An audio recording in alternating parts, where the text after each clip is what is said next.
Diundang mantan suami ke nikahan keduanya dengan pelakor. Awalnya aku pura-pura menerima, tapi saat bersalaman dengan pelakor itu, kusiram wajahnya dengan kuah bakso. Halo Bunda, semoga Bunda semuanya dalam keadaan sehat dan bahagia ya. Sebelum masuk ke ceritanya, jangan lupa nyalakan subtitle dan absen terlebih dahulu ya. Bunda-bunda semua dari daerah mana saja? Jangan lupa like, komen, dan subscribe channel ini ya. Selamat menonton. Aku masih ingat persis bagaimana udara pagi itu terasa begitu berat ketika mataku menangkap benda kecil berwarna merah muda yang terselip di antara tagihan-tagihan dan selebaran iklan di depan pintu rumahku. Amplop itu terlihat begitu mencolok di antara tumpukan kertas biasa, dengan hiasan bordir emas yang berkilauan di tepiannya. Tanganku gemetar saat mengambilnya. Jari-jariku seperti enggan membuka segel amplop yang terasa begitu dingin. Hati kecilku sudah berteriak. Sudah tahu apa yang akan kubaca di dalamnya, bahkan sebelum aku membuka lipatan kertas itu. Tapi otakku masih berusaha membohongi diri sendiri. Mungkin ini undangan teman kantor, bisikku dalam hati. Atau mungkin undangan arisan komplek yang salah alamat. Tapi ketika mataku akhirnya menangkap nama yang terpampang jelas di sana, seluruh tubuhku seperti disambar petir. Kepada Ibu Dinda, dengan hormat diundang untuk menghadiri pernikahan Angga dan Tika. Seketika itu juga, dunia seakan berhenti berputar.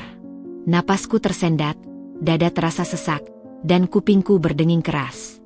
Aku memaksakan diri untuk terus membaca, kata demi kata, seolah ingin memastikan bahwa ini bukan mimpi buruk. Tapi tidak, ini nyata. Sangat nyata.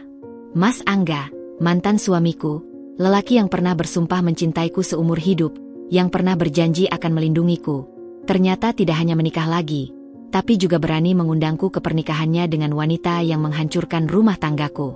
Tika. Nama itu seperti pisau yang kembali menikam luka lama yang belum sembuh. Aku menatap amplop itu lama-lama. Mataku mulai berkaca-kaca. Ingatanku melayang ke masa lalu, ke hari-hari ketika Mas Angga masih menjadi suamiku, ketika kami masih tertawa bersama, ketika kami masih berjanji akan membangun keluarga bahagia. Tapi semua itu hancur ketika Tika masuk ke dalam hidup kami. Dengan senyum manisnya, dengan kata-kata merdu yang ternyata hanya tipuan belaka. Aku terjatuh ke kursi. Amplop itu masih tergenggam erat di tanganku.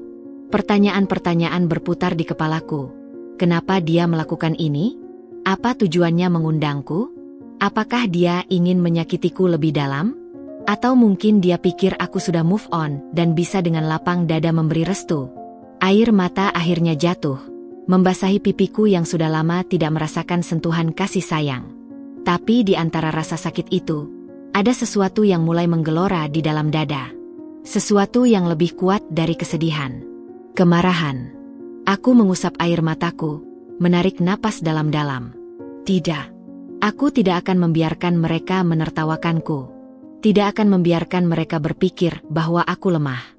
Jika Mas Angga dan Tika mengira aku akan datang dengan kepala tertunduk, menerima penghinaan ini dengan pasrah, mereka salah besar. Aku melipat kembali undangan itu dengan gerakan tegas, lalu menyimpannya di laci meja. Di depan cermin, aku menatap bayanganku sendiri, wanita yang dulu hancur, tapi sekarang sudah mulai bangkit. Kalian mau perang? Baik, aku akan datang. Tapi kalian tidak akan menyukai akhir cerita ini. Dan untuk pertama kalinya sejak menerima undangan itu, aku tersenyum. Malam itu, setelah amplop merah muda itu kubuka, aku tidak bisa tidur. Setiap kali mataku terpejam, bayangan Mas Angga dan Tika berdiri di pelaminan dengan senyum kemenangan mereka muncul begitu jelas. Seperti film yang diputar berulang-ulang di kepalaku. Aku memandang langit-langit kamar, mencoba menenangkan pikiran. Tapi setiap tarikan napas terasa seperti menusuk paru-paru. Haruskah aku datang? Pertanyaan itu terus menghantuiku. Di satu sisi, kehadiranku mungkin hanya akan membuat mereka merasa menang. Melihatku tersiksa, melihatku harus tersenyum pahit di tengah pesta kebahagiaan mereka. Tapi di sisi lain, jika aku tidak datang, bukankah itu berarti aku lari? Berarti aku membiarkan mereka berpikir bahwa aku masih terluka, bahwa aku belum bisa move on? Aku bangkit dari tempat tidur dan berjalan ke balkon. Udara malam yang dingin menyentuh kulitku, tapi tidak sedingin hati Mas Angga ketika dia memilih untuk meninggalkanku demi Tika. Aku masih ingat betapa sakitnya hari itu, ketika dia pulang dengan bau parfum yang tidak kukenal, ketika matanya tidak lagi bisa menatapku dengan jujur. Aku memberinya kesempatan untuk menjelaskan, tapi yang keluar dari mulutnya hanyalah kebohongan demi kebohongan. Sampai akhirnya, bukti-bukti itu tidak bisa dia pungkiri lagi. Aku tidak bermaksud menyakiti kamu, Dinda. Ini terjadi begitu saja. Kalimat itu, yang diucapkannya dengan suara datar, masih sering muncul dalam mimpiku. Begitu saja. Seolah perselingkuhan adalah sesuatu yang bisa terjadi tanpa sengaja, seperti tersandung di jalan atau menumpahkan kopi di baju. Seolah rasa sakit yang kualami selama berbulan-bulan, ketidakpercayaan, pengkhianatan, kehancuran harga diri, bisa dijelaskan dengan 3 kata sederhana. Aku mengepalkan tangan. Tidak. Aku tidak akan membiarkan mereka lolos begitu saja. Esok paginya, aku menelepon Siska, sahabatku sejak SMA. Begitu mendengar suaraku, dia langsung tahu ada yang tidak beres. Lo kenapa? Suara lo kayak orang mau bunuh diri, godanya, tapi kemudian langsung serius ketika aku bercerita tentang undangan itu. Jangan datang, Din. Mereka cuma pengen lo sakit. Itu MAH jelas-jelas jebakan, katanya, suaranya tegas. Tapi aku sudah memutuskan. Aku harus datang, SIS. Aku tidak bisa membiarkan mereka merasa menang. Terus lo mau ngapain di sana? Mau marah-marah? Mau nangis di depan mereka? Itu cuma bakal bikin mereka seneng. Aku menarik napas panjang. Aku belum tahu apa yang akan kulakukan. Tapi aku tidak akan membiarkan mereka merayakan kebahagiaan mereka di atas penderitaanku. Siska menghela napas. Lo ini keras kepala banget. Tapi, baiklah. Kalau lo memang mau datang, aku temenin. Biar ada yang jagain lo kalau lo ngelakuin hal bodoh.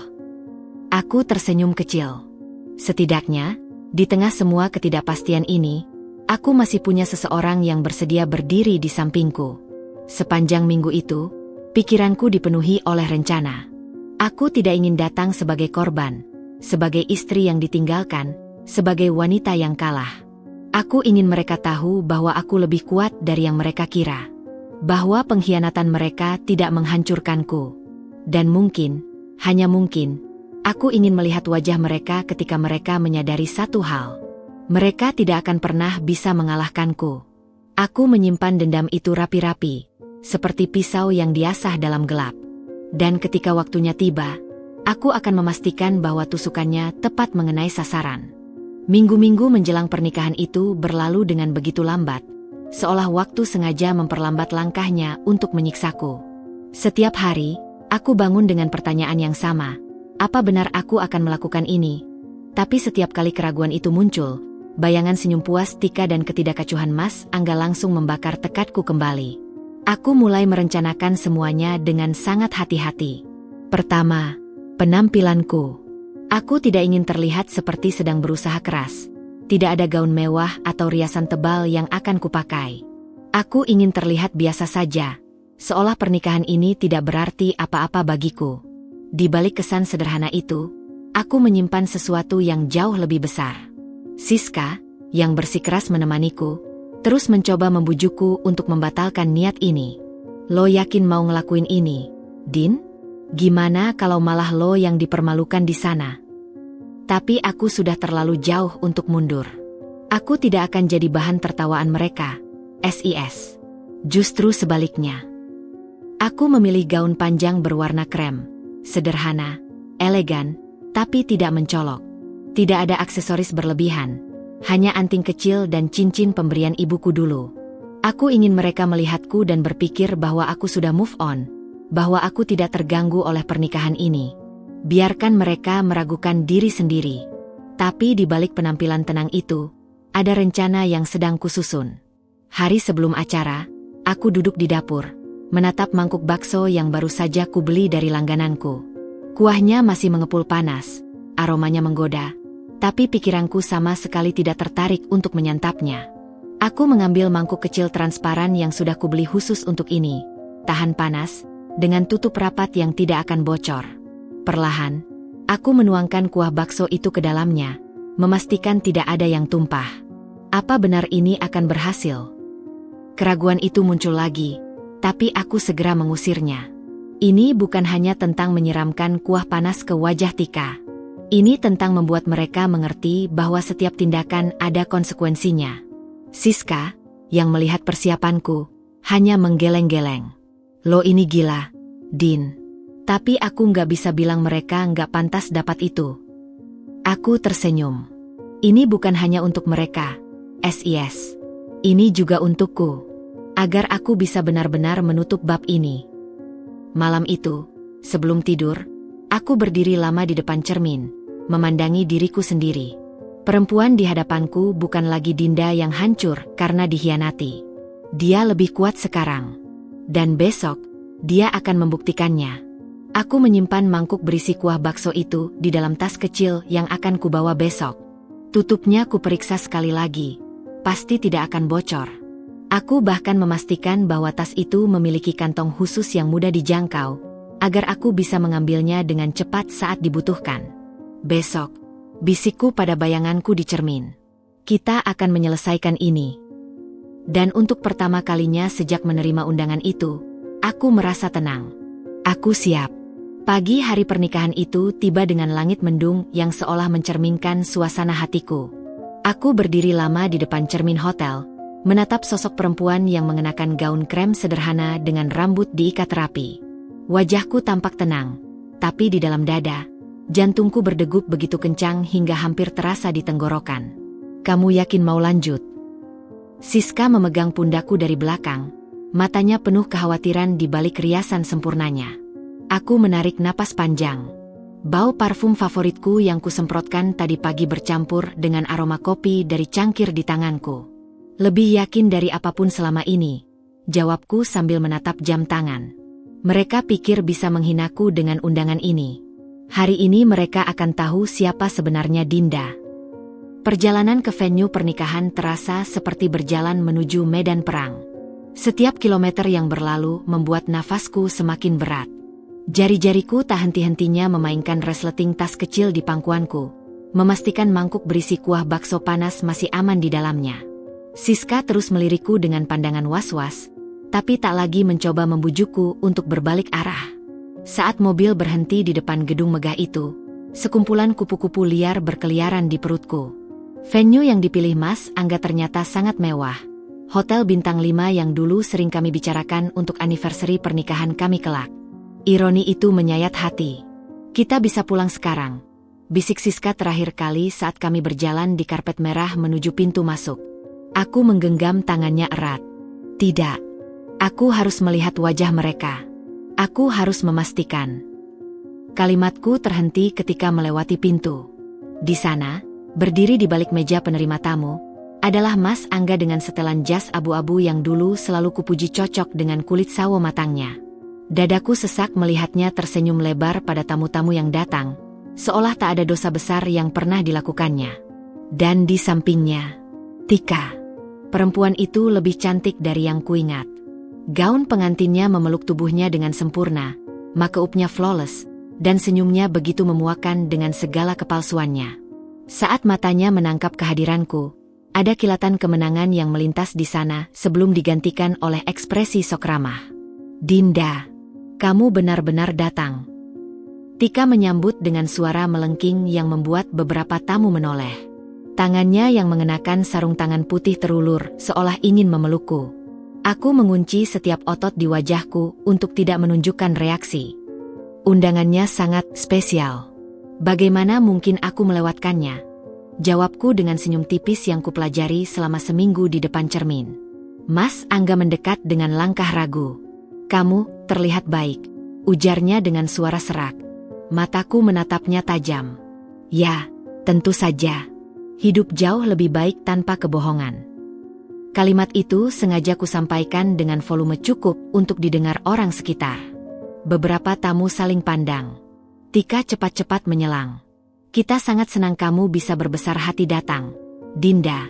Angga selalu bilang kamu perempuan yang kuat. Tangannya mencoba memegang lenganku, tapi aku dengan halus menghindar. Tentu saja aku kuat, bisikku hanya untuk didengarnya. Kalian akan melihat seberapa kuatnya aku hari ini. Ada kerutan kebingungan di dahi Tika sebelum akhirnya dia memaksakan senyum lagi. Silakan masuk, tamu-tamu penting dapat tempat khusus di depan. Saat berbalik meninggalkan mereka, kudengar bisikan Mas Angga pada Tika. Apa dia bawa sesuatu? Aku lihat tasnya. Tapi aku sudah berjalan masuk ke ruangan, dengan mangkuk berisi kuah bakso panas di tas kecilku dan tekad yang lebih panas lagi di dadaku. Acara belum resmi dimulai, tapi pertempuran pertamaku sudah menang. Mereka tidak menyangka aku benar-benar akan datang, dan mereka tidak tahu apa yang akan kulakukan. Siska menggenggam tanganku erat. Kamu tadi luar biasa, bisiknya. Aku tersenyum. Kali ini sungguh-sungguh. Itu baru permulaan. Di meja tamu VIP yang disediakan untukku, betapa ironis, aku duduk dengan postur tegap sambil merencanakan momen yang tepat untuk seranganku. Kuah bakso di tas masih hangat, dan dendam di hatiku masih membara. Mereka ingin memainkan permainan psikologis? Baiklah. Tapi mereka tidak tahu, aku sudah mempersiapkan senjata yang jauh lebih nyata. Dan ketika waktunya tiba, mereka akan menyesal pernah mengundangku. Acara berjalan dengan lancar, terlalu lancar, menurutku. Orkestra memainkan lagu-lagu romantis, tamu-tamu tertawa riang, dan pasangan pengantin itu bersinar bak bintang di panggung utama. Aku duduk di kursi VIP yang disediakan untukku, jari-jariku tak henti mengetuk-ngetuk meja dengan ritme gugup. Siska di sampingku sesekali meletakkan tangannya di atas tanganku, mengingatkanku untuk tetap tenang. Tiba-tiba, pembawa acara mengumumkan bahwa sesi bersalaman akan segera dimulai. Jantungku berdegup kencang, seolah ingin keluar dari dada. Ini adalah momen yang kutunggu-tunggu. Perlahan, tamu-tamu mulai berbaris untuk memberikan ucapan selamat kepada pengantin. Aku menarik napas dalam-dalam sebelum akhirnya berdiri dan bergabung dengan antrian. Tas kecil di tanganku terasa lebih berat dari biasanya. Di dalamnya, mangkuk berisi kuah bakso panas masih tersimpan rapi. Aku sudah memeriksanya 5 kali dalam 10 menit terakhir. Memastikan tutupnya masih rapat, memastikan kuahnya masih cukup panas untuk membuat efek yang kuinginkan. Ketika jarak antara aku dan mereka semakin dekat, aku bisa melihat dengan jelas ekspresi wajah Mas Angga dan Tika. Mas Angga terlihat tegang, matanya terus melirik ke arahku, seolah mencoba membaca niatku. Sementara Tika, dengan senyum palsunya yang lebar, tampak begitu percaya diri. Dia bahkan sempat melirikku dengan pandangan merendahkan, seolah berkata, "Lihatlah, aku yang menang." Dan kemudian, tibalah giliranku. "Dinda," ucap Mas Angga dengan suara serak, tangannya terulur untuk bersalaman. Aku menerima tangannya dengan dingin, tidak memberikan tekanan apapun. Matanya berbinar-binar, seolah lega melihat sikapku yang kalem. "Selamat, Mas," bisikku, cukup keras untuk didengarnya, tapi tidak cukup keras untuk menarik perhatian orang lain. "Semoga bahagia." Tika, yang berdiri di sebelahnya, segera menyambar tanganku begitu aku melepas genggaman dari Mas Angga. "Dinda, terima kasih sudah datang," katanya dengan suara manis yang membuatku ingin muntah. Tangannya yang halus mencoba mencengkeram tanganku dengan erat, seolah ingin menunjukkan dominasi. Dan di saat itulah segalanya terjadi. Dengan gerakan cepat yang kurencanakan selama berhari-hari, aku mengalihkan perhatiannya dengan senyum tipis sebelum tangan kiriku merogoh tas kecil dan mengeluarkan mangkuk berisi kuah bakso. Tanpa ragu, kuangkat mangkuk itu dan menyiramkan seluruh isinya ke wajah Tika yang sedang tersenyum puas itu. "Ah, ah, ah." Teriakannya memecah kesunyian ruangan. Kuah bakso yang masih panas menyebar di wajahnya, menetes ke gaun pengantin putih yang mahal itu. Tika langsung menjatuhkan diri ke lantai, tangannya menutupi wajah yang kini memerah akibat panas. Suasana sekitar langsung berubah menjadi chaos. Beberapa tamu wanita berteriak, beberapa pria berusaha mendekat untuk membantu, sementara yang lain hanya bisa berdiri terpana dengan mulut menganga. Mas Angga langsung berlutut di samping Tika, wajahnya pucat pasi. "Dinda, kau gila!" teriaknya, matanya melotot penuh kemarahan. Aku masih berdiri tegak di tempatku, mangkuk kosong masih tergenggam di tangan. Kali ini, senyumku bukan lagi senyum palsu. "Tidak, Mas. Aku hanya memberimu dan pelakormu hadiah pernikahan yang pantas kalian dapatkan," jawabku dengan suara lantang, cukup keras untuk didengar semua orang di sekitar. Beberapa tamu mulai berbisik-bisik. Aku bisa menangkap potongan kalimat seperti, "Itu mantan istrinya." Dan, "Dia selingkuh dengan wanita itu." Tika, yang masih merintih kesakitan, mencoba bangkit dengan bantuan Mas Angga. Makeupnya lumer, wajahnya merah, dan gaunnya yang putih kini bernoda kecoklatan. Dia menatapku dengan mata penuh kebencian, tapi kali ini, tidak ada lagi senyum kemenangan di wajahnya, hanya kemarahan dan rasa malu. Kamu monster," teriaknya dengan suara serak. Aku mengangkat bahu. "Monster? Aku hanya mengembalikan sedikit kehangatan yang kalian berdua berikan padaku saat menghancurkan pernikahanku." Tanpa memberikan kesempatan bagi mereka untuk membalas, aku berbalik dan berjalan keluar dari ruangan dengan langkah tegap. Suara gaduh di belakangku, teriakan Mas Angga yang memanggil namaku, tangisan Tika. Semua itu hanya menjadi musik latar yang sempurna untuk kepergianku. Siska, yang sudah menungguku di dekat pintu, langsung menyambutku dengan pelukan erat. "Astaga, Dinda. Aku tidak menyangka kau benar-benar akan melakukannya." Aku tersenyum. Kali ini senyum yang tulus.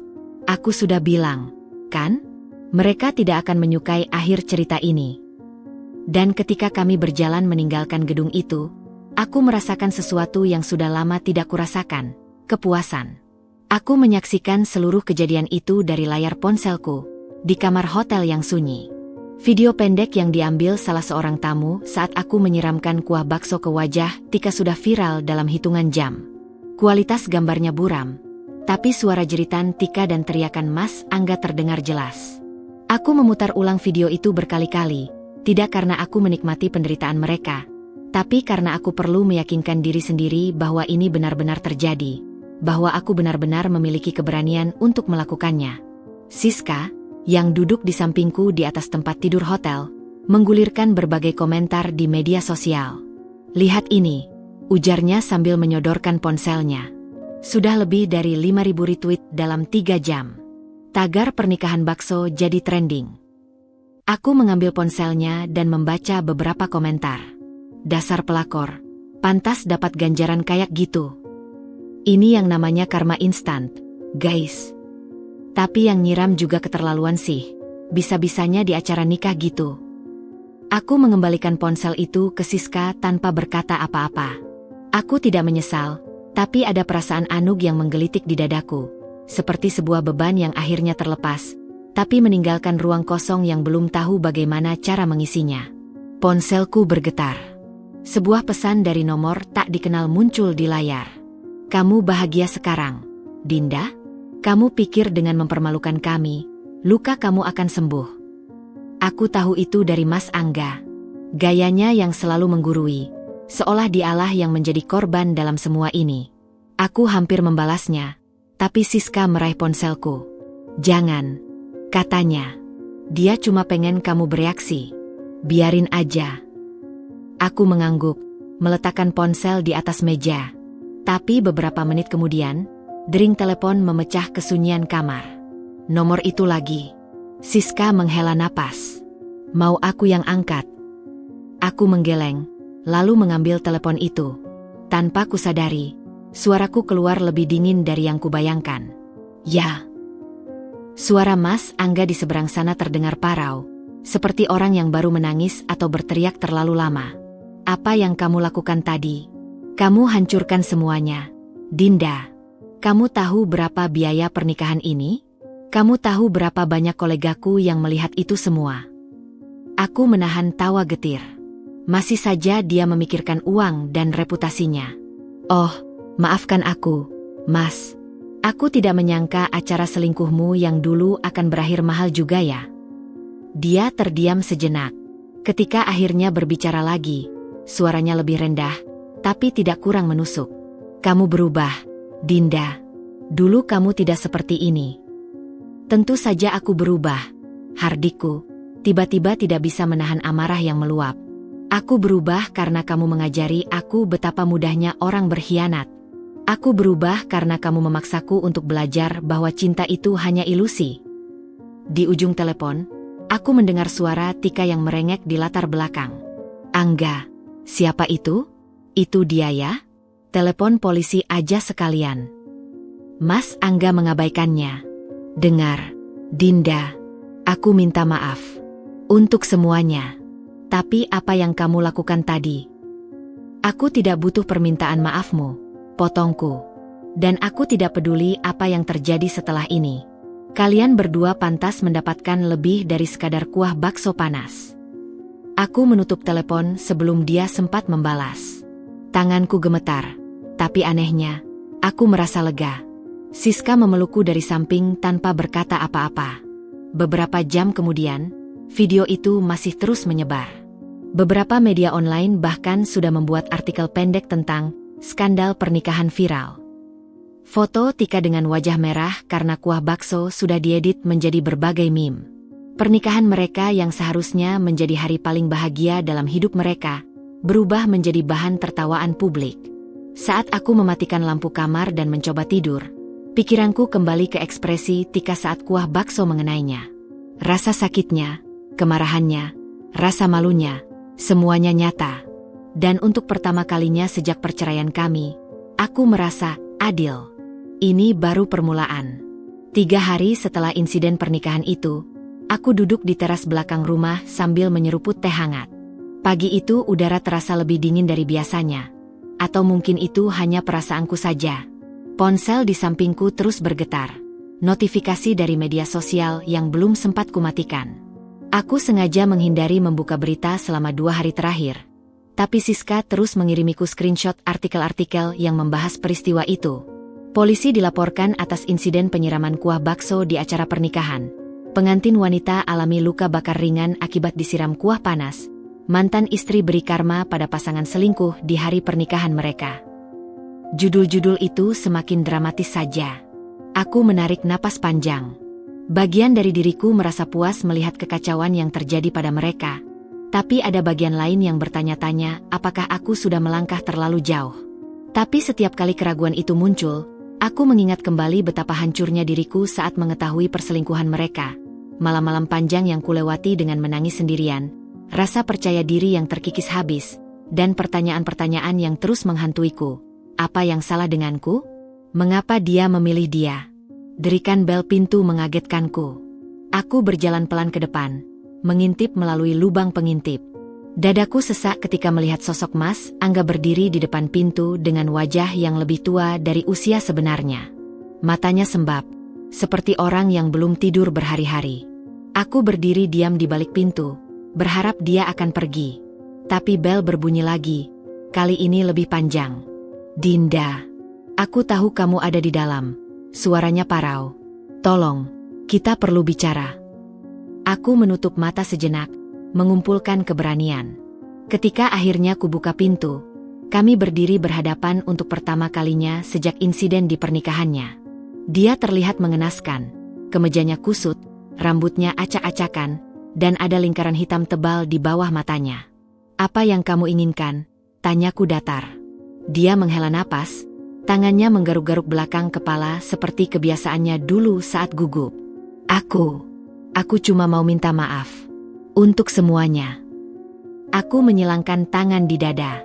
Sudah kubilang, aku tidak butuh permintaan maafmu. Tidak, Dinda. Kamu tidak mengerti. Matanya tiba-tiba berkaca-kaca. Aku menyesal. Benar-benar menyesal. Semuanya berantakan. Pernikahanku dengan Tika itu bencana total. Aku menahan diri untuk tidak tersenyum puas. Oh, jadi sekarang kamu menyadari bahwa dia bukanlah bidadari sempurna yang kamu kira. Dia menggeleng, lalu tiba-tiba duduk di tangga depan rumahku seperti orang kehabisan tenaga. Tika berbeda sekarang. Setelah kejadian itu, dia marah terus. Menyalahkan aku untuk semuanya. Dia mengancam akan melaporkan kamu ke polisi kalau aku tidak memberimu peringatan. Sekarang aku benar-benar tertawa. Jadi ini kunjunganmu? Memberi peringatan? Tidak. Dia berdiri lagi, wajahnya memerah. Aku tidak tahu lagi harus berbuat apa. Aku baru menyadari betapa bodohnya aku. Aku kehilangan kamu untuk seseorang yang ternyata tidak seperti yang aku kira. Kalimat itu seharusnya membuatku merasa puas. Ini yang selalu kutunggu, pengakuan dari mulutnya sendiri bahwa dia salah, bahwa dia menyesal. Tapi anehnya, yang kurasakan justru kosong. Aku tidak bisa membantumu, Mas. Akhirnya kukatakan sambil bersiap menutup pintu. Kamu membuat pilihanmu. Sekarang hiduplah dengan konsekuensinya. Dia menahan pintu dengan tangan. Tunggu, Dinda. Apa tidak ada kesempatan untuk... Tidak, potongku tegas. Tidak ada, kita, lagi. Sudah selesai sejak kamu memilih untuk berselingkuh. Matanya menunduk. Saat itulah kulihat sesuatu yang tidak pernah kulihat selama pernikahan kami. Air mata di pipinya. Tapi anehnya, hatiku tidak tersentuh. Mungkin karena air mataku sendiri sudah kering berbulan-bulan yang lalu untuknya. Pulanglah, Mas, bisikku sebelum akhirnya menutup pintu dengan perlahan. Aku berdiri di balik pintu yang tertutup, mendengar langkahnya yang tertatih-tatih menjauh. Seharusnya aku merasa menang. Seharusnya aku bersorak gembira melihatnya menderita seperti ini. Tapi yang kurasakan justru hampa. Ponselku bergetar lagi. Kali ini pesan dari Siska. Lo lihat berita terbaru? Tika ternyata udah dipecat dari kantornya karena skandal viral itu. Katanya perusahaan gak mau dihubung-hubungkan sama wanita bermasalah. Aku menyimpan ponsel tanpa membalas. Karma memang sedang bekerja dengan caranya sendiri. Dan untuk pertama kalinya, aku mulai bertanya-tanya, apakah semua ini akan benar-benar membuatku bahagia? Matahari baru saja terbit ketika dering telepon yang tak henti-hentinya membangunkanku dari tidur yang gelisah. Aku menggapai ponsel di atas meja samping tempat tidur dengan mata yang masih berat, dan tanpa melihat nomornya, kuangkat telepon itu dengan suara serak. Ya. Suara di seberang sana membuatku langsung terjaga sepenuhnya. Kamu puas sekarang? Ya? Kamu hancurkan hidupku. Tika. Suaranya melengking seperti piring kaca yang pecah, dengan intonasi yang naik turun antara histeria dan kemarahan murni. Di latar belakang, aku bisa mendengar suara Mas Angga yang berusaha menenangkannya, tapi sepertinya sia-sia. Aku duduk tegak di tempat tidur, mencoba mengumpulkan kesadaranku yang masih separuh tertidur. Aku tidak menghubungimu, Tika. Kamu yang meneleponku jam segini. Kalau hidupmu hancur, itu urusanmu dan Mas Angga. Jangan sok suci. Teriaknya lagi, dan kali ini aku bisa membayangkan wajahnya yang merah padam, mungkin masih sedikit bengkak dari luka bakar ringan kuah bakso. Kamu pikir aku tidak tahu kalau kamu sengaja menyebarkan video itu ke media? Sekarang aku dipecat. Kontrak kerjaku dibatalkan. Bahkan ibuku sendiri malu keluar rumah. Aku menghela napas panjang. Aku tidak menyebarkan apa-apa, Tika. Kamu dan Mas Angga yang memilih untuk berselingkuh di depan umum. Kamu yang memilih untuk mengundang mantan istri ke pernikahanmu. Apa kamu pikir aku akan datang dan memberi restu dengan senyum manis? Ada jeda singkat di seberang sana sebelum suaranya kembali muncul. Kali ini lebih rendah tapi tidak kalah beracun. Dengar baik-baik, Dinda. Aku tidak akan membiarkanmu lolos begitu saja. Kamu akan menyesal. Tiba-tiba suaranya terputus. Aku mendengar suara perebutan telepon, lalu suara Mas Angga yang terdengar lelah. Dinda, maafkan ini. Dia sedang tidak stabil. Aku bisa mendengar Tika berteriak di latar belakang. Beri aku telepon itu. Aku belum selesai. Urus istrimu, Mas. Kataku sebelum menutup telepon. Tapi panggilan itu sepertinya membuka pintu air. Dalam beberapa jam berikutnya, pesan-pesan ancaman mulai berdatangan dari nomor tak dikenal. Beberapa jelas-jelas dari Tika, beberapa mungkin dari teman-temannya.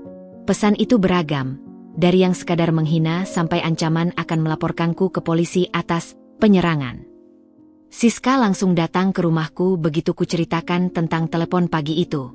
Dia gak bakal berani lapor polisi, kata Siska sambil mengunyah keripik kentang dengan garang. Dia juga pasti tahu kalau kasusnya bakal berbalik ke dia. Lagian lo cuma nyiram kuah bakso, bukan air keras. Tapi yang lebih mengkhawatirkanku bukanlah ancaman hukum. Ada sesuatu dalam suara Tika tadi, getaran emosi yang tidak stabil, kemarahan yang sudah di luar kendali. Aku pernah melihatnya sekali dulu, saat tanpa sengaja bertemu dengannya di mall tak lama setelah perselingkuhan mereka terbongkar. Waktu itu, matanya menyala dengan kebencian ketika melihatku, seolah aku yang telah merebut sesuatu darinya, bukan sebaliknya. Sore itu, ketika aku sedang menyiram tanaman di halaman depan, sebuah mobil hitam melambat di depan rumahku. Kaca filmnya terlalu gelap untuk melihat siapa penumpangnya, tapi instingku langsung berteriak waspada. Mobil itu berhenti beberapa detik, cukup lama untuk membuat jantungku berdegup kencang, sebelum akhirnya melaju lagi. Aku segera masuk ke dalam rumah dan mengunci semua pintu. Ponselku kugenggam erat, jempolku melayang di atas nomor Siska. Tapi sebelum sempat menelepon, sebuah pesan masuk. "Kamu lihat itu? Aku sedang mengawasimu, Dinda." Setiap saat. Nomor yang sama yang menelepon tadi pagi. Aku menarik napas dalam-dalam. Ini sudah melewati batas. Dengan tangan yang sedikit gemetar, kuambil langkah yang selama ini kuhindari, memblokir semua nomor asing dan mengaktifkan mode privasi di media sosial. Tapi satu hal yang kusadari, Tika tidak akan berhenti sampai dia merasa sudah membalas dendam. Dan ini baru awal dari perang yang tidak kuninginkan. Pagi-pagi sekali, saat kabut masih menyelimuti jalanan sepi, aku sudah berdiri di depan gerai kecil yang baru saja kusewa di pinggir jalan protokol. Dindingnya masih berwarna putih polos, lantainya masih terlihat kusam, dan bau cat baru masih menyengat di udara. Tapi di mataku, tempat ini adalah kanvas kosong yang siap kutransformasi menjadi sesuatu yang jauh lebih besar dari sekadar kedai makan. Kedai Bakso Dinda. Nama itu terpampang besar di atas pintu masuk, dengan font sederhana tapi elegan yang sengaja kupilih sendiri. Aku menyeka keringat di dahi meski udara pagi masih dingin. Kegelisahan dan antisipasi membuat darahku terasa lebih panas dari biasanya. Besok adalah hari pembukaan, dan meskipun persiapan sudah hampir selesai, daftar yang harus kukerjakan masih panjang. "Kukusan sudah datang, Bu," teriak Reno, karyawan baruku yang kurekrut seminggu lalu. Pemuda lulusan SMK jurusan Tata Boga itu mengangkut kukusan besar dari mobil pick-up ke dapur. Aku segera membantunya, menyusun peralatan di tempat yang sudah kurencanakan. Dapur kecil ini akan menjadi pusat segalanya. Disinilah kuah bakso spesialku akan dimasak dengan resep turun-temurun keluarga. Disinilah bakso-bakso kenyal buatan tangan akan direbus. Dan disinilah semua rencanaku untuk membangun kembali hidup akan dimulai. Ironis, bukan? Bahwa senjata yang kupakai untuk membalas dendam pada Tika dan Mas Angga justru menjadi jalan keluarku dari semua penderitaan. Saat istirahat siang, ketika Reno keluar untuk sholat dan makan, aku duduk sendirian di salah satu meja kayu yang masih baru. Mataku menatap mangkuk-mangkuk cantik yang sudah kususun rapi di atas etalase. Mangkuk-mangkuk itu mengingatkanku pada mangkuk transparan yang kubawa ke pernikahan mereka. Benda kecil yang mengubah segalanya. Ponselku bergetar. Pesan dari Siska. "Besok grand opening, kan? Aku udah siapin tenaga bantu dari teman-teman kampus buat narik pembeli. Jangan lupa siapin kuah ekstra." Aku tersenyum. Siska selalu ada di setiap babak penting hidupku. Tanpanya, mungkin aku sudah hancur berkeping-keping saat perceraian. Tapi senyumku pudar ketika notifikasi berikutnya muncul. Sebuah tag dari akun tidak dikenal di Instagram. Foto yang di-tag adalah gambar gerai bakso yang sedang kubangun, diambil dari sudut yang jelas-jelas sembunyi-sembunyi. Kaptionnya hanya 2 kata, "Semoga sukses." Tangan kananku menggenggam ponsel terlalu erat sampai knukleku memutih. Tika. Pasti dia. Dengan napas yang sedikit tersengal, kublokir akun itu dan memutuskan untuk tidak memberitahu siapa-siapa. Besok adalah hari penting, dan aku tidak akan membiarkan siapapun, apalagi dia, merusaknya. Ketika malam tiba dan semua persiapan selesai, aku berdiri di tengah kedai yang sudah berubah total dari pagi tadi. Lampu-lampu dipasang, meja kursi diatur rapi, dapur siap beroperasi. Aku mengambil foto dan mengunggahnya ke akun bisnis baruku dengan caption, "Hidup mungkin pernah memberiku lemon, tapi sekarang aku membuat bakso terbaik dari itu semua." Grand opening besok. Dalam hitungan menit, puluhan like dan komentar positif berdatangan. Beberapa dari teman-teman lama, beberapa dari tetangga yang penasaran, bahkan ada beberapa dari mantan rekan kerja Mas Angga. Tapi yang paling menyentuh adalah komentar dari ibuku. "Anakku yang kuat. Ayahmu pasti bangga di surga." Air mata menggenang di pelupuk mata. Tapi kali ini bukan air mata kepahitan. Ini adalah air mata harapan. Bahwa di balik semua kehancuran, ada ruang untuk pertumbuhan baru. Aku mematikan lampu dan mengunci pintu kedai. Esok hari, babak baru dalam hidupku akan dimulai. Dan untuk pertama kalinya dalam setahun terakhir, aku tidur dengan senyum kecil di wajah dan sedikit kegembiraan di hati. Hujan deras membasahi jalanan ketika aku menutup kedai bakso lebih awal hari itu. Bisnis yang baru berjalan 2 bulan ini sudah menunjukkan perkembangan menggembirakan. Pelanggan tetap mulai berdatangan, bahkan beberapa food vlogger lokal sudah membuat review positif. Tapi sore ini, pikiranku sama sekali tidak pada kuah kaldu atau bakso kenyal, melainkan pada kabar yang baru saja kuterima dari Siska. Lo duduk dulu ya, Din. Aku dengar dari teman kantor Mas Angga yang masih kontak sama aku. Pesannya diawali dengan peringatan, membuat jari-jariku mengetuk meja dengan ritme gugup sebelum membaca kelanjutannya. Tika hamil. Tapi konon Mas Angga meragukan itu anaknya. Aku menatap layar ponsel begitu lama sampai gambarnya redup. Hujan yang menghantam atap seng kedai seolah mengiringi detak jantungku yang tiba-tiba tidak beraturan. Seharusnya aku tidak peduli. Kehidupan mereka seharusnya tidak lagi menjadi urusanku. Tapi kenapa kabar ini terasa seperti pukulan di solar plexus? Keesokan harinya, ketika aku sedang memeriksa stok daging di pasar, tanpa sengaja bertemu dengan Bu Lilis, teman arisan ibuku yang kebetulan juga tetangga orang tua Mas Angga. Dinda, nak, lama tidak jumpa, ujarnya dengan tatapan penuh arti sambil memegang lenganku. Kamu kuat ya? Sudah bisa bangun usaha sendiri? Tidak seperti. Dia berhenti, lalu melanjutkan dengan bisikan, Tika itu hamil, tapi konon si Angga tidak yakin itu anaknya. Mereka bertengkar hampir setiap hari. Aku memaksakan senyum. Saya tidak terlalu mengikuti kabar mereka, Bu. Tapi Bu Lilis tidak bisa dihentikan. Tika sering keluar malam sebelum menikah, katanya. Dan sekarang si Angga baru sadar, minta tes DNA setelah bayi lahir. Tangannya menutup mulut seolah baru mengatakan sesuatu yang sangat rahasia. Kamu beruntung sudah keluar dari keluarga itu, Dinda. Sepanjang perjalanan pulang, pikiranku berputar-putar.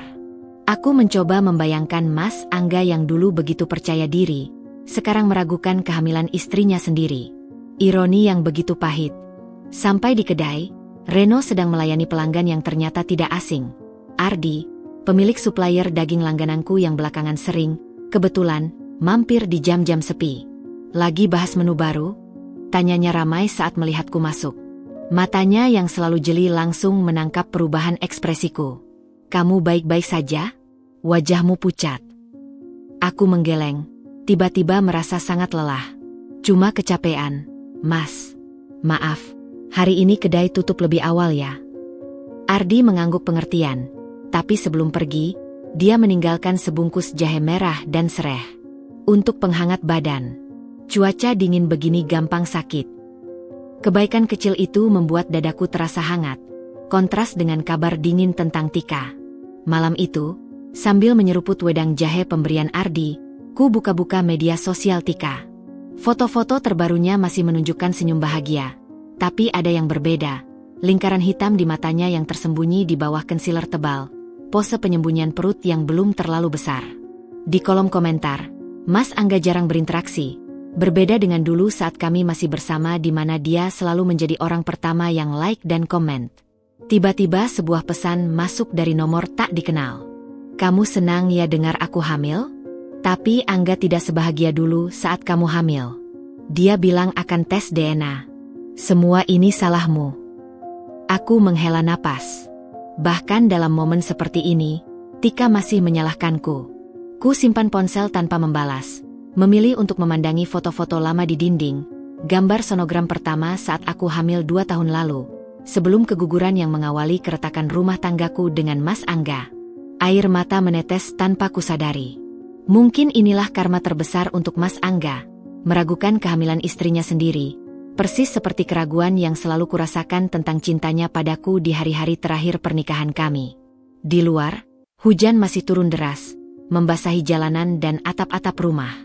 Seperti air mata yang akhirnya bisa kulepaskan untuk bayi yang tidak pernah sempat kukenal. dan untuk diri sendiri yang harus melewati semua ini sendirian.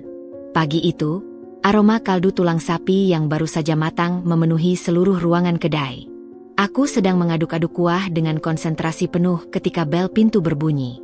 Tanpa menoleh, aku menyapa, "Maaf, kami belum buka." "Dinda." Suara itu membuatku membeku. Sendok kayu di tanganku berhenti bergerak.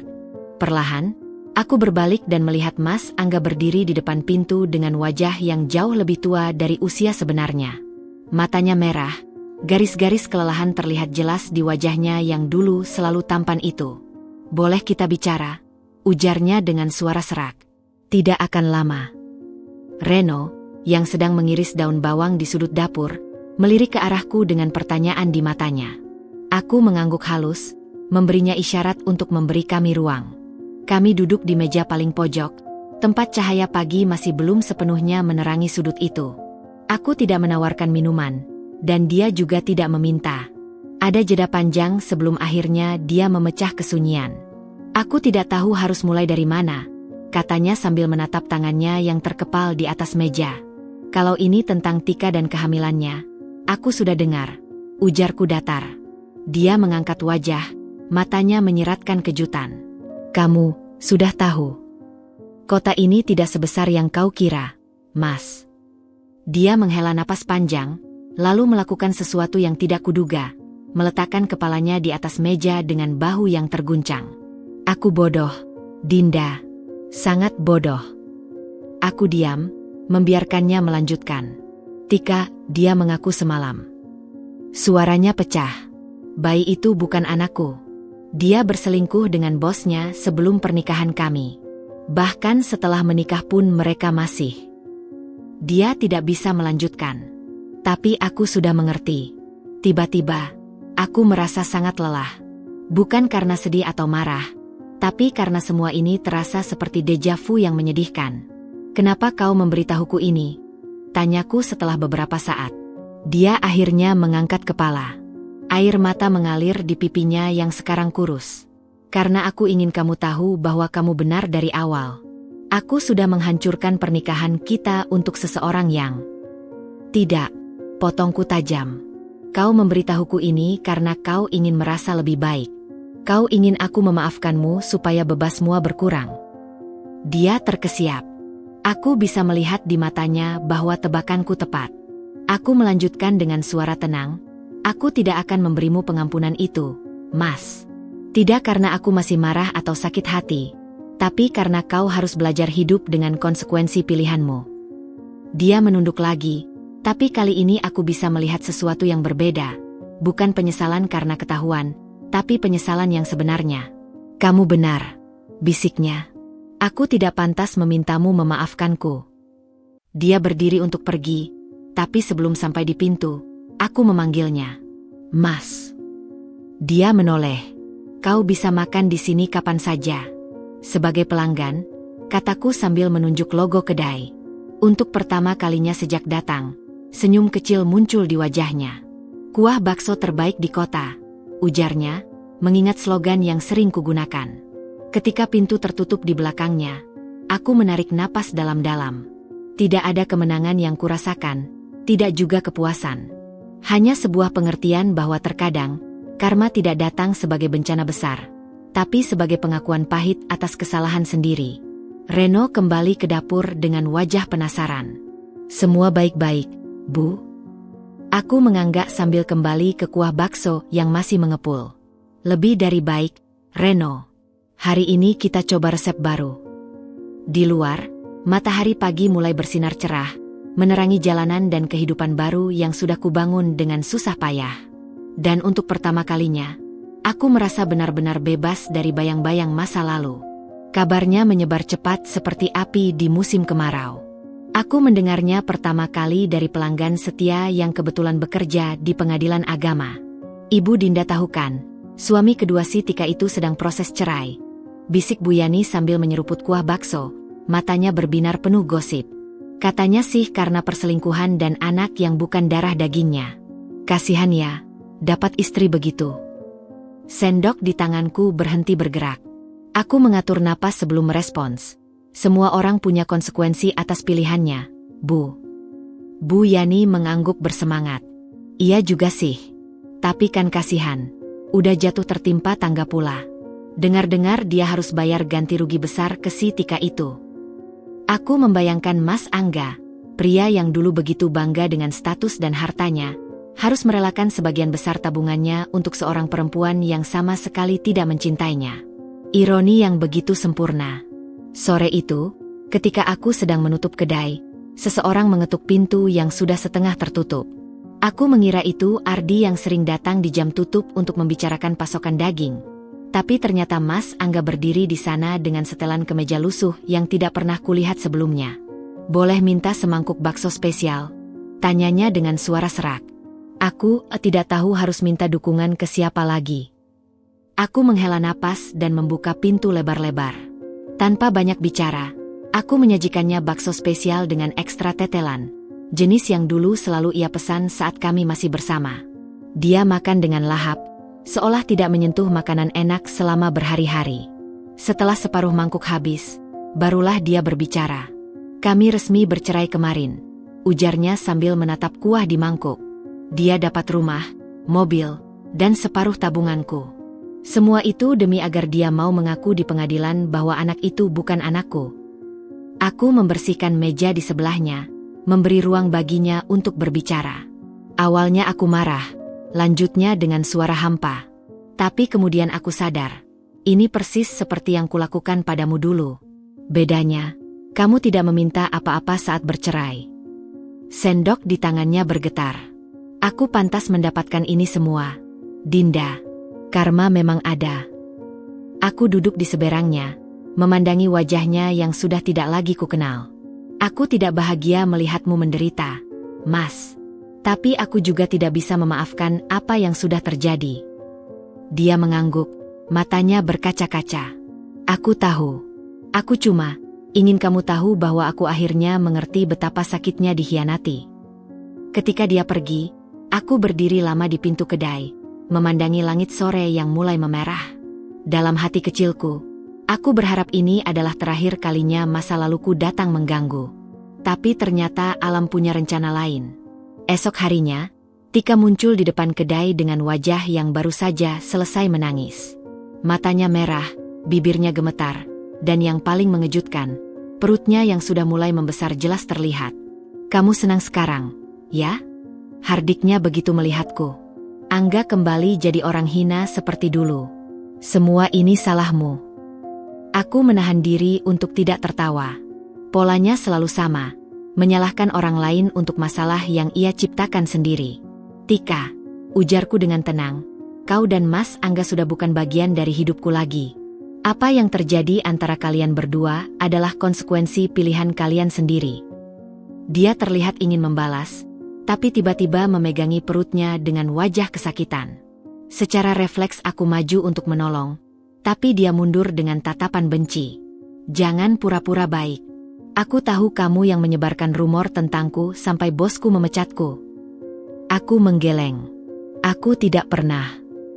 Bohong, teriaknya sambil menunjuk ke arahku. Kamu iri karena Angga memilihku. Kamu ingin melihatku hancur. Teriakannya menarik perhatian orang-orang di sekitar. Beberapa mulai berkerumun, ada yang merekam dengan ponsel. Aku menarik napas dalam-dalam. Tika, pulanglah. Kau tidak baik-baik saja. Pikirkan bayi dalam kandunganmu. Mendengar itu, tangisnya pecah. Bayi ini yang menghancurkan hidupku. Aku tidak mau. Tiba-tiba dia terjatuh ke depan. Refleksku cepat. Aku berhasil menangkapnya sebelum kepalanya membentur lantai. Di tengah kekacauan itu, satu hal yang kusadari.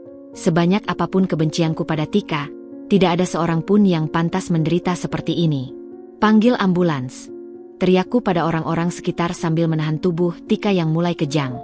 Dalam kekacauan itu, aku tidak menyadari bahwa seseorang telah merekam seluruh kejadian. Dan seperti nasib buruk yang terus mengikutinya, video itu menjadi viral beberapa jam kemudian, menunjukkan Tika yang histeris dan aku yang berusaha menolongnya. Kali ini, komentar-komentar di media sosial tidak lagi memihakku sepenuhnya. Banyak yang mulai mempertanyakan, Apakah dendamku sudah terlalu jauh? Aku menutup ponsel dengan perasaan campur aduk. Malam itu, untuk pertama kalinya sejak membuka kedai, aku tidak bisa tidur. Bukan karena marah atau sedih, tapi karena pertanyaan yang terus mengganggu. Kapan semua ini akan berakhir?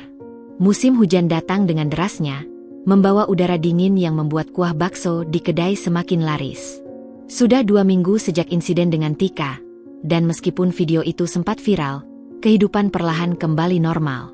Justru, kedai bakso malah semakin ramai dengan orang-orang yang penasaran ingin mencoba bakso viral milikku. Suatu sore yang basah oleh gerimis, ketika aku sedang menghitung stok di dapur, bel pintu berbunyi. Tanpa menoleh, ku teriakan, "Maaf, kami sedang tutup sementara untuk persiapan bahan baru." Suara itu membuatku menoleh. Ardi berdiri di ambang pintu dengan jas hujan yang masih meneteskan air, membawa 2 kantung besar berisi daging sapi segar. Senyumnya yang hangat seperti selalu berhasil mencairkan suasana. "Aku bawa sampel daging sapi impor yang kemarin kita bicarakan," katanya sambil mengangkat kantung-kantung itu. "Kamu bisa coba dulu sebelum memutuskan." Aku menyeka tangan di celemek sebelum menerima kantung tersebut. "Kamu tidak perlu repot-repot mengantar langsung. Bisa diantar pegawai saja." Dia mengangkat bahu, air hujan masih menempel di rambut hitamnya yang pendek. Aku sengaja datang sendiri karena... Dia berhenti, seolah ragu, lalu melanjutkan, "Aku ingin memastikan kamu baik-baik saja setelah kejadian itu." Mataku terbuka lebar. Kejadian dengan Tika memang sempat ramai, tapi tidak banyak orang yang tahu detailnya. "Bagaimana kamu?" Adikku yang merekam video itu. Akunya dengan wajah agak malu. Dia tidak sengaja lewat saat kejadian. Aku langsung minta dia menghapusnya setelah upload. Tapi sudah terlanjur viral, simpulku sambil membuka kantung daging. Aroma segarnya langsung memenuhi ruangan. Ardi mengangguk. "Aku minta maaf untuk itu. Tapi..." Matanya yang coklat tua menatapku dengan serius. "Aku salut dengan caramu menanganinya. Banyak orang akan membiarkan dia jatuh, tapi kamu memilih untuk menolong." Perasaanku campur aduk. Aku tidak ingin dipuji karena sesuatu yang seharusnya menjadi tindakan manusiawi. Dia sedang hamil, Ardi. Apapun yang terjadi, bayi itu tidak bersalah. Diam-diam, aku memperhatikan bagaimana cahaya lampu neon kedai memantul di wajahnya yang tegas. Ardi berbeda dari Mas Angga dalam segala hal. Tidak terlalu tinggi, tidak terlalu tampan, tapi ada ketulusan dalam setiap gerak-geriknya yang membuat orang merasa nyaman. "Kamu mau mencicipi bakso dengan daging baru ini?" tawarku tiba-tiba. "Aku bisa buatkan sekarang." Matanya berbinar. "Serius? Tapi kan kedaimu sudah tutup." Aku tersenyum kecil sambil menyalakan kompor. "Untuk supplier langganan, ada pengecualian."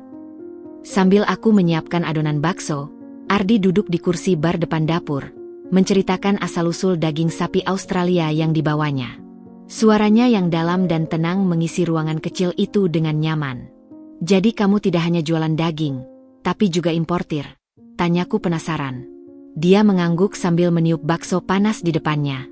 "Usaha keluarga. Awalnya cuma kecil, sekarang alhamdulillah bisa supply ke beberapa restoran besar." Aku memperhatikan caranya makan, pelan tapi lahap, menghargai setiap suapan. Berbeda dengan Mas Angga yang selalu terburu-buru dan sering mengeluh. "Enak," pujinya setelah menelan suapan pertama. "Dagingnya lebih empuk, tapi masih bertekstur. Cocok untuk bakso premium." Kami terus berbincang sampai larut, tentang bisnis, tentang hobi, ternyata dia suka memancing, tentang keluarga. Aku tidak menyadari betapa mudahnya percakapan kami mengalir sampai Reno datang memberitahu bahwa hujan sudah reda dan dia mau pulang. "Kita bisa lanjut diskusi bisnis lain waktu," kata Ardi saat berpamitan. "Aku ada ide untuk mengembangkan menumu." Dia berhenti di tengah kalimat, mataku dan matanya bertemu dalam keheningan yang tiba-tiba terasa berbeda. Ada sesuatu yang berubah malam ini, sesuatu yang halus tapi nyata. Aku akan telepon kamu besok," katanya akhirnya, sedikit gugup. Aku mengangguk, tiba-tiba menyadari bahwa untuk pertama kalinya dalam setahun terakhir, aku menantikan panggilan telepon dari seorang pria. Ketika pintu tertutup di belakangnya, aku berdiri lama di tempat, merasakan sesuatu yang sudah lama tidak kurasakan. Sebuah awal baru yang penuh kemungkinan, tanpa beban masa lalu. Malam itu, sebelum tidur, kulihat ponselku menyala dengan pesan baru. Terima kasih untuk makan malamnya. Aku sudah lama tidak bercakap-cakap seasyik itu. Besok aku antar sampel daging kambing untuk bakso campur. Aku tersenyum sendiri di kegelapan kamar. Mungkin, setelah semua badai berlalu, akan ada pelangi yang menanti. Hari-hari mulai terasa lebih terang sejak pertemuan makan malam dengan Ardi. Bisnis kedai bakso semakin lancar. Bahkan sudah ada investor yang menawarkan untuk membuka cabang. Tapi seperti biasa, kehidupan selalu punya cara untuk menguji keteguhan hati. Pagi itu, saat aku sedang memeriksa stok di gudang belakang kedai, Reno memanggilku dengan suara aneh. Bu Dinda, ada tamu. Nada bicaranya yang biasanya riang tiba-tiba berubah gugup. Saat aku keluar, seluruh tubuhku menegang. Mas Angga berdiri di tengah kedai dengan setelan jas yang dulu kupilihkan untuknya. Tangan memegang buket bunga mawar merah yang tahu persis adalah favoritku dulu.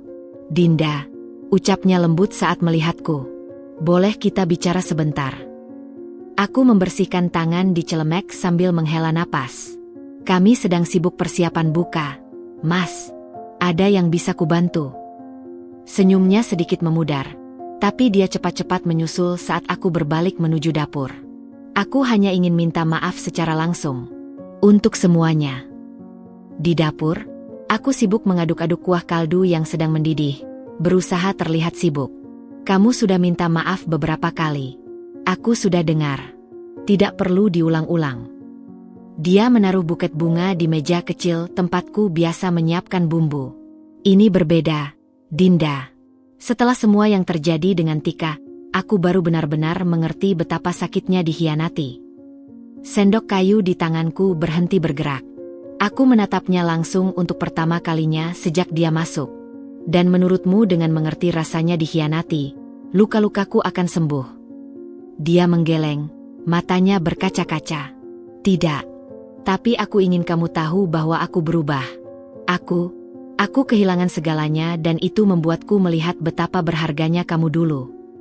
Udara di dapur tiba-tiba terasa pengap. Aku mematikan kompor dan berjalan ke ruang makan kecil di belakang kedai. Dia mengikutiku seperti anak anjing yang dihukum. Mas, ujarku sambil duduk di kursi kayu. Apa sebenarnya yang kamu inginkan dariku sekarang? Dia duduk di depanku, tangannya meraih tanganku tapi aku menariknya. Aku ingin mencoba lagi. Aku tahu aku tidak pantas, tapi... Tidak. Potongku tegas. Kamu tidak ingin mencoba lagi dengan aku. Kamu hanya kesepian, kehilangan harta dan harga diri, lalu mengingat bahwa dulu ada seseorang yang benar-benar mencintaimu. Wajahnya memucat. Aku bisa melihat tepat saat kata-kataku menyentuh titik paling sakit dalam dirinya. Dinda, tolong. Aku sudah melupakanmu, Mas, ucapku dengan suara yang lebih lembut dari yang kukira. Dan kamu harus belajar melupakan aku juga. Pintu belakang tiba-tiba terbuka. Ardi masuk dengan 2 kardus besar berisi sayuran segar. Dinda, aku bawa sayur organik seperti yang kamu. Dia berhenti mid-sentence saat melihat kami berdua. Suasana langsung berubah tegang. Mas Angga berdiri perlahan. Matanya memperhatikan Ardi dari ujung kepala sampai ujung kaki. Jadi ini alasanmu menolakku? Sudah ada penggantinya. Aku bangkit dengan cepat. Jangan merendahkan dirimu sendiri dengan berkata seperti itu. Ardi adalah teman dan rekan bisnis. Tapi Ardi sudah meletakkan kardus dan melangkah mendekat. Kami memang baru saling mengenal, katanya dengan tenang. Tapi apapun hubungan saya dengan Ibu Dinda, tidak ada hubungannya dengan penolakannya terhadap Anda. Diam-diam aku terkesan dengan caranya menangani situasi ini. Tegas tapi tidak provokatif. Mas Angga melihat kami bergantian, lalu menarik napas dalam-dalam. Baiklah, aku mengerti. Dia mengambil buket bunga dari meja dan menyerahkannya padaku. Ini tetap untukmu. Sebagai tanda terima kasih, untuk semua yang pernah kamu berikan. Ketika dia berbalik pergi, ada sesuatu dalam langkahnya yang membuat hatiku tersentuh. seorang pria yang akhirnya mengerti konsekuensi dari pilihannya, meski terlambat. Ardi dan aku berdiri diam mendengar langkahnya menjauh. Aku minta maaf kalau menginterupsi. Akhirnya Ardi berbicara. Aku menggeleng sambil menatap buket bunga di tanganku. Tidak, kamu datang di saat yang tepat. Kami berdiri dalam keheningan yang nyaman beberapa saat sebelum akhirnya Ardi mengangkat kardus sayuran. Di mana kamu ingin aku letakkan ini? Saat membantu Ardi menyimpan bahan-bahan, aku menyadari sesuatu yang penting. Hati manusia memang aneh. Bisa saja terluka, sembuh, lalu belajar untuk berdetak lagi. Dan terkadang, kita harus berterima kasih pada orang-orang yang melukai kita. Karena tanpa mereka, kita tidak akan pernah tahu sekuat apa sebenarnya diri kita. Hujan turun deras ketika aku melihatnya untuk pertama kali setelah kejadian di depan kedai. Tika duduk sendiri di halte bus tepat di seberang jalan. Tubuhnya yang semakin membesar terbungkus jas hujan tipis yang tak cukup melindunginya dari dinginnya air yang mengucur deras. Aku hampir tidak mengenalinya. Wajahnya yang dulu selalu sempurna dengan riasan kini pucat dan lesu.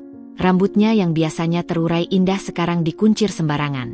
Aku berdiri di balik pintu kedai yang baru saja kututup, menatapnya melalui tirai hujan yang mengaburkan pandangan.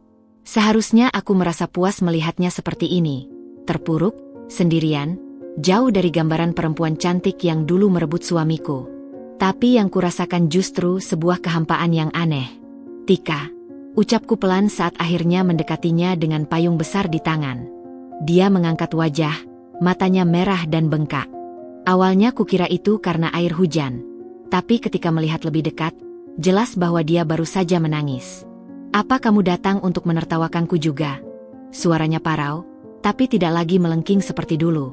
Aku menggeleng, lalu duduk di sebelahnya tanpa peduli bangku halte yang basah. Aku hanya ingin memastikan kamu baik-baik saja. Tawa pahit keluar dari mulutnya. Baik-baik saja? Lihatlah aku. Tangannya menunjuk tubuhnya yang basah. Hamil 7 bulan, dipecat dari pekerjaan, tidak punya uang, dan bos yang menghamiliku itu malah kabur ke luar negeri. Air hujan yang menetes dari atap halte membasahi bahuku, tapi aku tidak bergerak. Ada sesuatu dalam pengakuannya yang tulus itu yang membuatku memutuskan untuk tidak meninggalkannya sendirian. Kamu sudah makan? Tanyaku setelah beberapa saat diam. Dia menatapku seperti aku baru saja berbicara dalam bahasa asing. Kenapa kamu peduli? Setelah semua yang kulakukan padamu. Aku berdiri dan mengulurkan tangan. Karena hari ini aku memilih untuk menjadi orang yang lebih baik. Dan kamu butuh semangkuk bakso hangat. Matanya membesar. Lalu tiba-tiba dia terseduh-seduh. Tangannya yang dingin menggenggam tanganku dengan erat. Seperti orang tenggelam yang mencengkeram tali penyelamat. Di kedai yang sudah sepi, aku menyajikannya bakso spesial dengan kuah paling kental. Tika makan dengan lahap, tangannya gemetar memegang sendok. Aku tidak menyangka akan berakhir seperti ini, ujarnya tiba-tiba di antara suapan. Aku pikir Angga adalah pria sempurna, sampai dia meragukan bayi ini. Tangannya mengelus perutnya yang membesar. Tapi sekarang aku mengerti perasaanmu dulu. Aku mengisi kembali teh hangat di cangkirnya. Tika, aku tidak membencimu. Aku hanya marah pada situasinya. Air mata menetes ke mangkuk baksonya. Aku minta maaf, Dinda. Sungguh. Aku dulu berpikir merebut suami orang adalah kemenangan. Tapi lihatlah aku sekarang. Hamil tanpa suami, dipecat, bahkan orang tuaku malu mengakuiku. Melihatnya seperti ini, aku teringat masa-masa terpurukku dulu. Ketika aku merasa dunia runtuh setelah perceraian. Tanpa sadar, tanganku meraih tangannya yang dingin. Kamu akan melahirkan anakmu sendirian. Dia mengangguk pelan. Aku tidak punya pilihan. Orang tua hanya mau membantuku jika aku menggugurkan bayi ini, tapi aku tidak bisa. Suaranya pecah. Dalam detik itu, semua kebencianku padanya menguap. Aku melihat bukan lagi seorang pelakor yang menghancurkan pernikahanku, tapi seorang perempuan yang ketakutan, sama seperti diriku dulu. Besok pagi, datanglah ke klinik temanku, kataku sambil menuliskan alamat di secari kertas. Dia dokter kandungan yang baik. Aku akan meneleponnya dulu. Tika memandangku dengan air mata berlinang. Kenapa kamu membantuku? Aku tersenyum kecil. Karena suatu hari nanti, anakmu akan bertanya siapa yang menolong ibunya saat semua orang meninggalkannya. Dan aku ingin kamu punya cerita baik untuk diceritakan. Ketika hujan reda dan Tika pergi dengan taksi yang kupanggilkan, aku berdiri lama di depan kedai, merasakan sesuatu yang aneh di dada, rasa lega yang belum pernah kurasakan sebelumnya. Malam itu, sebelum tidur, ku dapat pesan dari nomor tak dikenal. Terima kasih. Aku tidak pantas mendapat kebaikanmu. Aku tidak membalas. Tapi untuk pertama kalinya sejak semuanya terjadi, aku merasa benar-benar bebas. Bukan karena Tika menderita atau Mas Angga menyesal, tapi karena aku bisa memilih untuk tidak membiarkan kepahitan masa lalu mengeras menjadi kebencian abadi. Dan itu, kupikir, adalah kemenangan terbesarku. Musim semi tiba dengan semilir angin yang membawa harum bunga melati dari kebun belakang rumah baruku. 2 tahun telah berlalu sejak kejadian dengan Tika di halte bus itu. 2 tahun yang mengubah hidupku lebih dari yang pernah kubayangkan. Aku berdiri di depan cermin besar di kamar pengantin, memandangi sosok perempuan dalam gaun putih sederhana yang terlihat begitu asing namun begitu tepat. Gaun itu tidak mewah, tidak bertabur kristal seperti yang pernah kudambakan di masa lalu. Tapi setiap jahitannya terasa benar, seperti segala sesuatu dalam hidupku sekarang. Dinda, kamu cantik sekali. Siska muncul di balik pintu dengan mata berkaca-kaca, kamera kecil di tangan untuk mengabadikan setiap momen. Aku tidak percaya ini benar-benar terjadi, bisikku sambil menyentuh bunga melati yang menghias sanggul rambutku. Siska mendekat dan merapikan kerudung tipis di bahuku. Semuanya berjalan lebih indah dari yang kita rencanakan, ya. Pikiranku melayang ke perjalanan panjang yang membawaku ke sini, kedai bakso kecil yang kini telah berkembang menjadi 3 cabang, hubungan dengan Ardi yang tumbuh perlahan tapi pasti dari sekadar rekan bisnis menjadi teman, lalu seseorang yang tak bisa lagi kulihat sebagai sekadar teman. Suara adzan zuhur berkumandang dari masjid di sebelah rumah, mengingatkanku bahwa waktunya hampir tiba. Dadaku berdebar kencang, tapi bukan karena kegugupan. Ini adalah getaran bahagia yang murni, sesuatu yang tidak pernah kurasakan bahkan di pernikahan pertamaku dulu. Di pelaminan sederhana yang dihiasi bunga melati dan sedap malam, Ardi sudah menungguku dengan setelan koko putih yang membuat kulit sawo matangnya terlihat semakin tegas. Matanya berbinar ketika melihatku mendekat, dan aku bisa melihat tetesan kecil keringat di dahinya, tanda bahwa dia sama gugupnya denganku. Ketika wali membacakan khutbah nikah, mataku tanpa sengaja menangkap sosok di barisan belakang. Mas Angga duduk dengan pakaian sederhana, mengangguk hormat ketika pandanganku bertemu dengannya. Aku tersenyum kecil, tidak lagi ada kepahitan, hanya pengakuan bahwa hidup kita pernah bersinggungan sebelum berjalan di jalan yang berbeda. Tapi yang paling mengejutkan adalah kehadiran Tika di sampingnya, dengan bayi perempuan berusia setahun yang dulu pernah kulihat dalam kandungannya. Perempuan itu sekarang jauh lebih sederhana, tanpa makeup tebal atau pakaian mahal, tapi ada kedamaian di wajahnya yang dulu tidak pernah ada. Izinkan saya memberikan sedikit nasihat kepada mempelai. Suara Pak Kiai mengalun lembut. Pernikahan bukan tentang menemukan orang yang sempurna, tapi tentang melihat orang yang tidak sempurna dengan cara yang sempurna. Ardi menggenggam tanganku erat, dan aku tahu kami berdua memahami sepenuhnya makna kata-kata itu. Kami sama-sama membawa luka dan pelajaran dari masa lalu. Tapi justru itulah yang membuat kami menghargai setiap detik kebersamaan ini. Acara akad berjalan lancar. Ketika Ardi membacakan sighat dengan suara yang jelas, aku merasakan butiran air mata hangat mengalir di pipiku. Air mata kebahagiaan yang murni, tanpa bayang-bayang atau keraguan. Selamat, Ibu Dinda, bisik Tika ketika kami bersalaman setelah acara. Bayi kecil di gendongannya tersenyum polos, tidak menyadari betapa rumitnya jalan hidup yang mempertemukan kami semua. Terima kasih sudah datang, jawabku tulus sambil menyentuh lengan bayi itu dengan lembut. Di sudut lain, kulihat Mas Angga berbincang hangat dengan Ardi. Adegan yang dulu mustahil kubayangkan, sekarang terasa begitu alami. Malam itu, ketika semua tamu sudah pulang dan kami duduk berdua di teras rumah yang diterangi lampu taman, Ardi mengeluarkan sesuatu dari sakunya, sebuah kunci kecil. Ini untuk cabang kedai keempat, ujarnya dengan mata berbinar. Lokasinya strategis, dekat dengan pusat kota. Aku tertawa lepas. Di hari pernikahan kita, kamu memberiku hadiah bisnis. Dia tersenyum, lalu tiba-tiba serius. Aku tahu kamu tidak butuh perhiasan atau barang mewah. Kamu butuh mimpi baru untuk diwujudkan bersama. Di bawah langit berbintang, dengan aroma melati yang semerbak, aku menyadari sesuatu yang penting. Kadang hidup memberikan kejutan terindah setelah ujian terberat. Dan Ardi adalah buktinya. Besok kita lihat lokasinya, bisikku sambil mengecup keningnya. Malam itu, kami duduk berjam-jam, merencanakan masa depan dengan semangat dua orang yang akhirnya menemukan tempat untuk mendarat setelah sekian lama tersesat. Dan untuk pertama kalinya dalam hidupku, aku benar-benar mengerti arti kata bersyukur. 3 tahun telah berlalu sejak pernikahanku dengan Ardi. Kedai bakso kami kini telah berkembang menjadi waralaba dengan 8 gerai di berbagai kota. Setiap pagi, ketika aku menyusuri lorong dapur pusat yang luas, aroma kaldu tulang sapi yang mendidih selalu membuatku tersenyum. Bau yang mengingatkanku pada awal perjalanan panjang ini. Suatu sore di akhir pekan, ketika aku sedang memeriksa laporan keuangan di kantor kecil di belakang dapur, telepon berdering. "Dinda? Ini aku, Tika." Suaranya terdengar berbeda, lebih tenang, lebih dewasa. Aku segera menaruh laporan yang sedang kubaca. "Ada apa, Tika? Anakmu baik-baik saja?" Dia menghela napas di seberang sana. "Alhamdulillah, Alia sehat.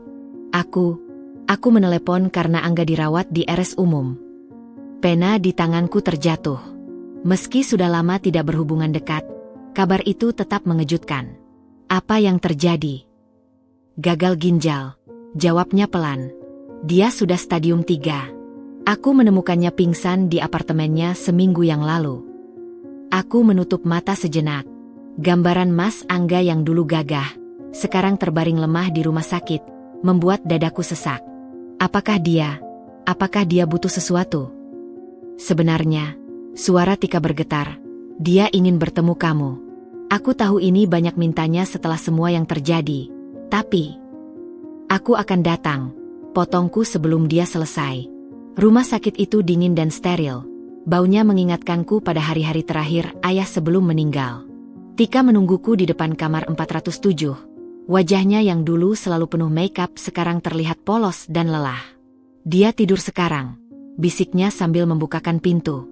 Mas Angga terbaring di tempat tidur rumah sakit, jauh lebih kurus dari ingatanku terakhir. Selang infus menancap di tangannya yang dulu kuat, kulitnya pucat kekuningan. Aku tidak menyangka akan melihatnya seperti ini. Tika memegang bahuku.